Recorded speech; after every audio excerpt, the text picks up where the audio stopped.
मु अनुरोध करी बागपुर मंडली पालक से प्रथम पितर 5 अध्याय तार 2 पद रु 4 पद पर्यंत पाठ करी।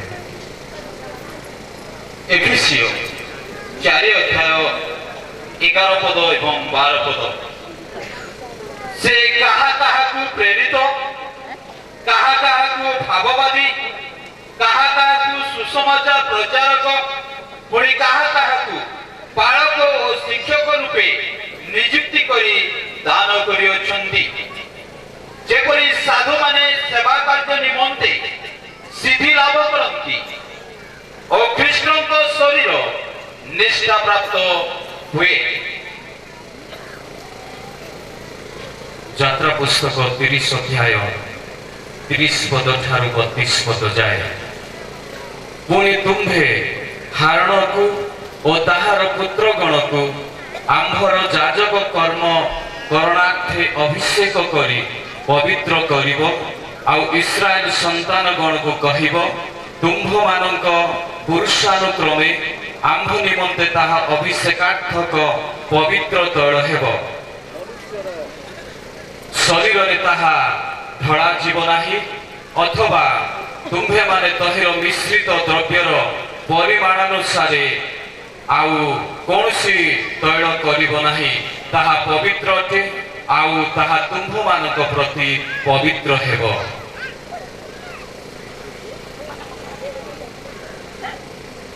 लेखी पुस्तक 8 अध्याय 12 पद पाठ करिबा।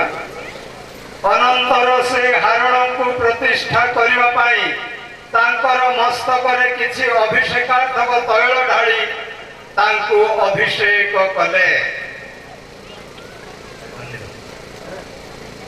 कुंभ मानक तत्वावधान रे थिबा ईश्वर को फल को प्रतिपालन कर बाध्य होई नुहे मात्र ईश्वर को इच्छानुजाई स्वच्छंद मन रे पुष्टित लाभ निमंते नुहे किंतु आग्रह सहकारे ताहा कर। पुणी जो मानकर दायित्व भार कुंभ मानक हस्तरे समर्पित अछि सेमानक उपरे कर्तापण न करी पलर आदर्श स्वरूप होई ताहा कर।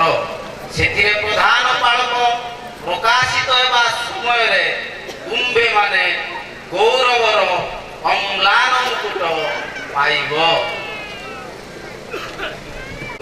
समस्ते कहवा आमेन। आसंतु वर्तमान अभिषेक कार्य निमंते अनुरोध करी आमर नवनिर्वाचित पालक श्रीजुक्त दाऊद जेना से आउ नत जानू हेबे आमाने ताको निकट को जिबा। पालक अभिषेक करबा पूर्व माने जो मान को अनुरोध करबा से माने प्रार्थना उत्सर्ग करियो। अभिषेक को प्रार्थना पूर्व आमानकर केसीपुर मंडली पालक से प्रस्तुत दिले प्रथम आसंतो हमारे प्रार्थना करियो। प्रेममय स्वर्गस्थ पिता तुम पवित्र महत् नामर धन्यवाद करू कारण तुम्हें महान परमेश्वर सर्वशक्तिमान प्रभु बोली तुमर गौरव करछु। मंडली समितिर देहरे मंडली आज मंडली भाव मान्यता पाई तुम्हें मंडली को आज संस्थापित कर प्रभु एणु तुम नाम धन्य हो। मंडली तत्व नापी मंडली जत्न नापी तुम राज्य निमंते मंडली को प्रस्तुत करने तुम दास को तुम्हें मनोनीत कर तुमको धन्यवाद करुछु। तुम पूर्व निर्मित योजना थिला तुम संकल्प थिला आज नूतन भाव बालकों को अभिषेक करा धन्यवाद करुछु। ଏଥିରେ ତମର କାଲବରୀ କୁଶଳ ରକ୍ତର ବିନ୍ଦୁ ତୁମେ ପକାଅ ପ୍ରଭୁ। ଏହା ଯେପରି ଏକ ପବିତ୍ର ତୈଳ ହେଇଯାଉ, ଏହା ତମ ଆଶୀର୍ବାଦର ତୈଳ ହଉ ପ୍ରଭୁ। ଏଥିରେ ତମର ଶକ୍ତି ପ୍ରକାଶିତ ହେଉ। ଯେତେବେଳେ ବାଳକ ମହାଶୟଙ୍କୁ ତାଙ୍କର ମସ୍ତକରେ ଢଳାଯିବ, ହେ ପ୍ରଭୁ ପ୍ରାର୍ଥନା କରୁଛୁ, ହେ ପବିତ୍ର ଆତ୍ମା ପରମେଶ୍ୱର, ତମର ଅଭିଷେକ ତୁମେ ତାଙ୍କୁ ପ୍ରଦାନ କର। ତମର ଆତ୍ମାଙ୍କ ଦ୍ୱାରା ତୁମେ ତାଙ୍କୁ ଶକ୍ତିଯୁକ୍ତ କରି ମଣ୍ଡଳୀରେ ସମ୍ମିଳନୀରେ ବ୍ୟବହାର କର ବୋଲି ପ୍ରାର୍ଥନା କରିଛୁ। ହେ ପ୍ରଭୁ ଆମେ ପ୍ରାର୍ଥନା କରିଛୁ, তোমার উপস্থিতি সর্বদা সে অনুভব করিবে। ଏଥିପାଇଁ ତୁମେ ଧଳା କର ଆଶୀର୍ବାଦ ମଙ୍ଗଳମୟ ପ୍ରଭୁ। ଏହି ତୈଳକୁ ତୁମ ଦାସକୁ ତୁମ ହାତରେ ସମର୍ପଣ କରି ପ୍ରାଣକର୍ତ୍ତା ପ୍ରଭୁ ଯୀଶୁ ଖ୍ରୀଷ୍ଟଙ୍କ ନାମରେ ଏହି ପ୍ରାର୍ଥନା କରୁଅଛୁ, ଆମେନ୍। ଆଜ୍ଞାମାନଙ୍କର ପ୍ରାର୍ଥନା ଶ୍ରବଣ କରି ପରମ ପୂଜ୍ୟ ପରମ ପୁଣ୍ୟ ଭଗବତ ମହତ ଆଶ୍ଚର୍ଯ୍ୟ ପରାକ୍ରମକୁ ଆମେ ଧନ୍ୟବାଦ ଦେଉଛୁ, ପ୍ରଶଂସା କରୁଛୁ, ଗୌରବ କରୁଛୁ ବାପା। କାରଣ ତୁମ ନାମର ଆଶ୍ଚର୍ଯ୍ୟ ନୁହଁ, ତୁମ ଲୋକଙ୍କ ମଧ୍ୟରେ ଆଶ୍ଚର୍ଯ୍ୟ ଭାବେ କାର୍ଯ୍ୟ ସାଧନ କରିଥାଏ ବୋଲି ତୁମରି ମହତ ଆଶ୍ଚର୍ଯ୍ୟ ନାମକୁ ଆମେ ଧନ୍ୟବାଦ ଦେଉଛୁ। ବାବା ତୁମକୁ ଜାଣିବା ତ ଆମମାନଙ୍କର ସୌଭାଗ୍ୟ ବିଷୟ, ତାଠାରୁ ଅଧିକ ସୌଭାଗ୍ୟ ବିଷୟ ଯେ ତୁମ ସେବା କାର୍ଯ୍ୟ। ପ୍ରଭୁ ତୁମ ସେବା କାର୍ଯ୍ୟ କରିବାକୁ ତୁମ ନିକଟରୁ ସମାଜ ପ୍ରଭୁ ତୁମେ ମଣ୍ଡଳୀରେ ସ୍ଥାପନ କରିଛ, ସେଥିପାଇଁ ଧନ୍ୟବାଦ। ତୁମେ ମଣ୍ଡଳୀକୁ ସ୍ଥାପନ କରିବା ପରମେଶ୍ୱର, ମଣ୍ଡଳୀକୁ ନିର୍ମାଣ କରିବା ପରମେଶ୍ୱର, ମଣ୍ଡଳୀକୁ ଗଢ଼ିବା ପରମେଶ୍ୱର, ମଣ୍ଡଳୀକୁ ସୁରକ୍ଷା ପ୍ରଦାନ କରିବା ଧନ୍ୟବାଦ। ତତ୍ତ୍ୱାବଧାନ କରି ପ୍ରଭୁ ଆରମ୍ଭ କରି ପ୍ରଭୁ ଆଜିର ଭାବରେ ମଣ୍ଡଳୀକୁ ଆତ୍ମିକ ଭାବରେ ସୁଦୃଢ଼ କର, ମଣ୍ଡଳୀକୁ ପରିଚାଳନା କରି ପ୍ରଭୁ ଆବଶ୍ୟକତା ରହିଛି।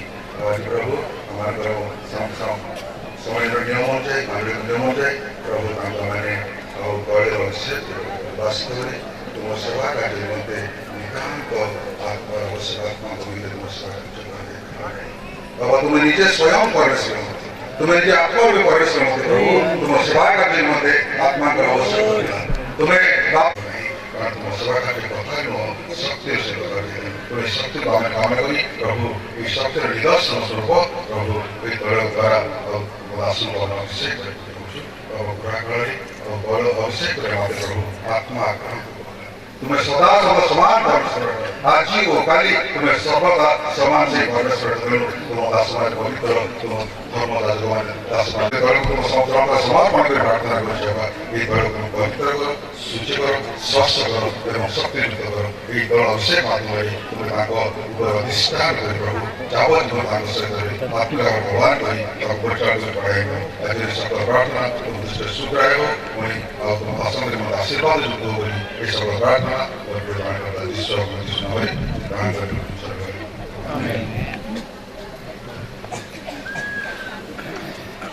ଆମେ ଏ ସମୟରେ ଅନୁରୋଧ କରିବା, ଆମଙ୍କ ମଧ୍ୟରେ 4 ଜଣ ପ୍ରଭୁଙ୍କର ଦାସ ଅଛନ୍ତି।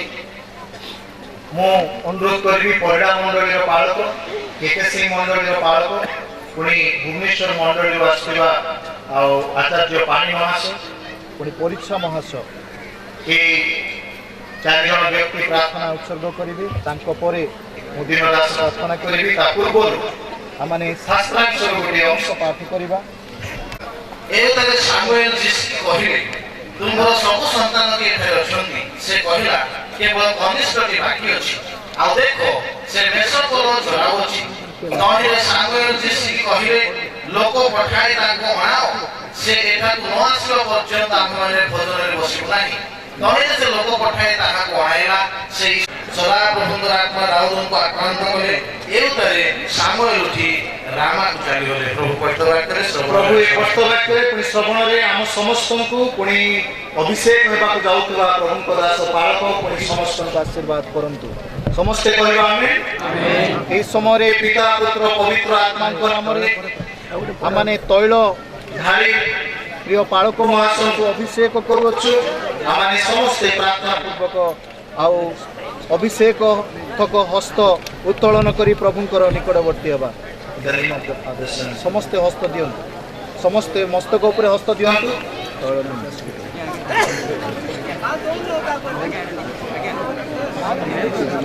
ସମସ୍ତେ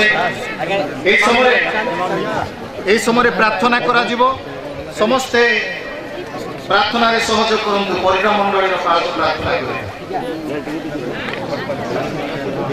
ପ୍ରାର୍ଥନା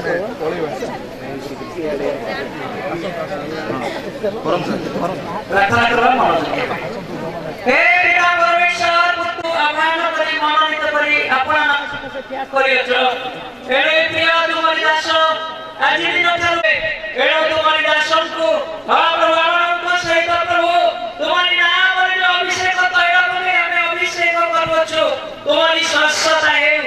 ହେ ପବିତ୍ର ଆତ୍ମା ପରମେଶ୍ୱର, ସଦା ସର୍ବଦା ତୁମରି ହସ୍ତ ତୁମରି ଦାସଙ୍କ ଉପରେ ରଖ। ତୁମରି ଆତ୍ମାଙ୍କ ଦ୍ୱାରା ଚାଳିତ ହେବାକୁ ଦିଅ। ତୁମରି ଶକ୍ତି ଆକ୍ରାନ୍ତ କର ପ୍ରଭୁ। ସେହି ସମୟରେ ତୁମରି ଦାସ ସମୟ ଯେପରି ପ୍ରଭୁ ତୈଳ ଢାଳି ଅଭିଷେକ କଲେ ତୁମରି ପବିତ୍ର ଆତ୍ମାଙ୍କ ପୂର୍ଣ୍ଣତା କାର୍ଯ୍ୟ ସାଧନ କରିଥିଲା। ସେହିପରି ପ୍ରଭୁ ଏହି ତୁମରି ଦାସଙ୍କ ଉପରେ ତୁମରି ଅନୁଗ୍ରହ ହସ୍ତ ରହୁ। ପିତା ପରମେଶ୍ୱର, ପୁତ୍ର ମାନଙ୍କର ସୃଷ୍ଟିକର୍ତ୍ତା, ନିର୍ମାଣକର୍ତ୍ତା, ରକ୍ଷାକର୍ତ୍ତା, ଉଦ୍ଧାରକର୍ତ୍ତା ସଦାପ୍ରଭୁ ପରମେଶ୍ୱର, ଜଗତର ପତନ ପୂର୍ବେ ତୁମେ ମନୋନୀତ କରି ବର୍ତ୍ତମାନ ସମସ୍ତ କାର୍ଯ୍ୟ ପୃଥିବୀରେ ସାଧନ କରୁଅଛ ପ୍ରଭୁ।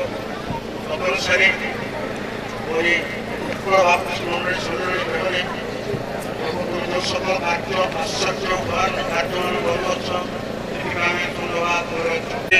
ଶ୍ରୀରାମଙ୍କୁ ମଣ୍ଡଳୀ ଭାବରେ ବିଶ୍ୱାସ କରି ଅଭିଷେକ କାର୍ଯ୍ୟ କରାଯାଉଅଛି। ଏହି ସମସ୍ତ ଉପରେ ତୁମେ ଆଶୀର୍ବାଦ କର। ତୁମରି ବାକ୍ୟରେ ତୁମେ ଯେ ପ୍ରକାଶ କଲ ତଦନୁସାରେ ତୁମର ପ୍ରିୟ ଦାସ ତୁମେ ସଫଳ କରିଅଛ, ସେଥିପାଇଁ ଆମେ ଧନ୍ୟବାଦ ଦଉଛୁ। ବାଲ୍ୟ ସମୟରୁ ତାଙ୍କୁ ଯୋଉ ବିଶ୍ୱାସ ନାମରେ ତୁମରି ପ୍ରିୟ ଦାସ ଦାଉଦ ଜେନାଙ୍କୁ ତୁମେ ଆହ୍ୱାନ କଲ, ମନୋନୀତ କଲ। ପୁଣି ତୁମରି ନାମରେ ତୁମରି ଆଜ୍ଞା ପ୍ରମାଣେ ଆମେ ତୁମର ଦାସଙ୍କୁ ଏହି ସମୟରେ ଅଭିଷେକ କରୁଅଛୁ। ତୁମର ପବିତ୍ର ଅଭିଷେକାତ୍ମକ ତୈଳ ତାଙ୍କ ମସ୍ତକରୁ ତାଙ୍କର ବସ୍ତ୍ରାଞ୍ଚଳ ପର୍ଯ୍ୟନ୍ତ ଯାଇଅଛି। ତାହା ତାଙ୍କୁ ସମ୍ପୂର୍ଣ୍ଣ ସିକ୍ତ କରୁ। ପୁଣି ତାଙ୍କର ସର୍ବ ଜୀବନରେ ତାଙ୍କର ସଙ୍ଗ ଧରୁ ବୋଲି ଭିକ୍ଷା କରୁଛୁ। ପ୍ରଭୁ ତୁମର ସ୍ୱର୍ଗୀୟ ଅନୁଗ୍ରହରେ ତାଙ୍କୁ ତୁମେ ବେଷ୍ଟନ କରି ତାଙ୍କର ବାହାରେ ଯିବାର ଭିତରେ ଆସିବାର ସର୍ବ ଅବସ୍ଥାରେ ମୋ ଗୌରବମୟ ଧନ୍ୟ ହଉ ପ୍ରଭୁ। ଯେତେବେଳେ ମୋ ଦାସଙ୍କୁ ଆମେ ସମର୍ପଣ କରୁଛୁ ପ୍ରଭୁ ଯୀଶୁଙ୍କ ନାମରେ ଏହି ଅଭିଷେକ ଆତ୍ମାରେ ପରିପୂର୍ଣ୍ଣ ଅଭିଷେକ ମୋ ସେବାରେ ତାଙ୍କୁ ଶକ୍ତି ଗୌରବ ମହିମା ତୁମରି ହଉ ପ୍ରଭୁ ଯୀଶୁଙ୍କ ନାମରେ ପ୍ରାର୍ଥନା କরি। କେହି ଯିବା ନାହିଁ। ହସ୍ତ ସେଇ ପ୍ରକାର ଉତ୍ତୋଳନ କରି ରଖିବା। ମାଲ୍ୟବା ମଣ୍ଡଳୀର ପାଳକ ସେ ଗୀତ ସଂହିତା 20 ଅଧ୍ୟାୟ 1 ପ୍ରଭୁକୁ ବଳବାନ କରନ୍ତୁ। ତୁମର ନୈବେଦ୍ୟ ସବୁ ସ୍ମରଣ କରନ୍ତୁ। ତୁମର ହୋମବଳି ଗ୍ରହଣ କରନ୍ତୁ। ତୁମର ମନୋବାଞ୍ଛା ପୂର୍ଣ୍ଣ କରନ୍ତୁ ଓ ତୁମର ମନ୍ତ୍ରଣା ସବୁ ସିଦ୍ଧ କରନ୍ତୁ। ଆମେମାନେ ତୁମ ପରିତ୍ରାଣରେ ଜୟଧ୍ୱନି କରିବୁ ଓ ଆମ୍ଭମାନଙ୍କ ପରମେଶ୍ୱରଙ୍କ ନାମରେ ଆମେମାନେ ଧ୍ୱଜା ସ୍ଥାପନ କରିବୁ। ସଦାପ୍ରଭୁ ତୁମର ସବୁ ନିବେଦନ ସିଦ୍ଧ କରନ୍ତୁ। ସଦାପ୍ରଭୁ ତୁମର ସବୁ ନିବେଦନ ସିଦ୍ଧ କରନ୍ତୁ। ଧନ୍ୟବାଦ। ପ୍ରଭୁ ଆଶୀର୍ବାଦ କରନ୍ତୁ। କଂଗ୍ରାଚୁଲେସନ୍।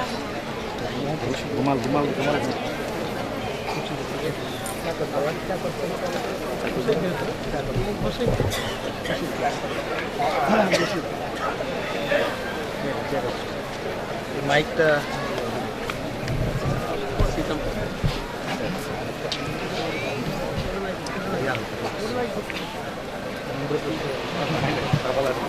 Double double